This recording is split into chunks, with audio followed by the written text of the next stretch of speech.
First up, nails. Yes, they hurt if they grow too long, as they may curl and dig into pads and be uncomfortable and risk breaking. Plus, they play a huge role in correct weight bearing. If a dog incorrectly weight bears, they can suffer soft tissue injury, which can take huge amounts of time to heal and obviously be really painful for your dog. So check your young dog's nails regularly. Get them used to having those nails cut from an early age too. Before I talk about how to cut your dog's nails, just a little bit about the nail itself. The quick is a sensitive area that will bleed if you were to cut it. And you can see that the quick surrounds a bone. This is why we don't want to cut the nail right back, as we will be cutting through bone. If a nail was to split, often the shell is either pulled away or peeled away from the quick to avoid having to cut high up, which would mean cutting bone. As I have shown, the light coloured nails are the easiest to cut, and you can see the quick really easily, so you know exactly where you can cut before you make the nail bleed.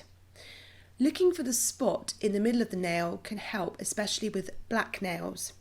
You could also invest in some nail clippers that have a sensor to help you avoid catching the quick. I've never used these nail clippers and the reviews do seem to be a bit mixed. So before you start that nail clipping procedure, make sure you have all the things that you want to hand.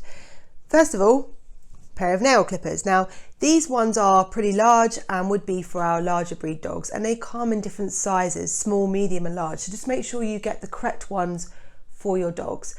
And it doesn't matter how much experience you have clipping nails. Trust me, you can still catch the odd quick and make it bleed. So you definitely want to have a bloodstop product, and here I've got Clot-It, which you would probably like to use on a cotton bud to be able to actually rub it straight onto the quick. But you can use things like silver nitrate pens. Trim-X is another quite popular bloodstop product. And one of my little cool tips is a bar of soap. So if you wet the bar of soap and you push the dog's nail in, it will form a clog, and that might be helpful for those that you're finding it really hard to be able to get your bloodstop product onto.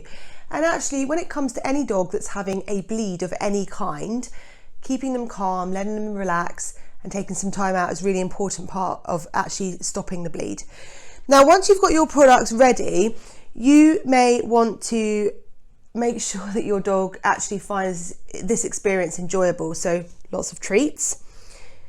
Always think about with the young dogs that perhaps you might even want to use something like an emery board. That's also really useful for our very small breeds, just filing the end of the nails. Look, the more you can touch those feet and deal with those feet, the better they will be with everybody else. When they become difficult to clip their nails, you see lots of little tips. Now, one of those tips that I've seen is to do something like pop some cling film and with a bit of peanut butter or something, squirty cheese or whatever it is I've seen out there on your forehead. So you're down there clipping their nails, they're licking what's on your forehead and not paying much attention to what you're doing. Sounds like a good idea, right? Well, I've seen a couple of people with pretty nasty bite injuries to their face, so do not look and follow this kind of advice. The best thing you can do is to help desensitize your dogs the natural way by spending lots of time handling their feet and nails, using the emery boards and getting them used to it instead of using these silly ideas that are basically, they're not going to help.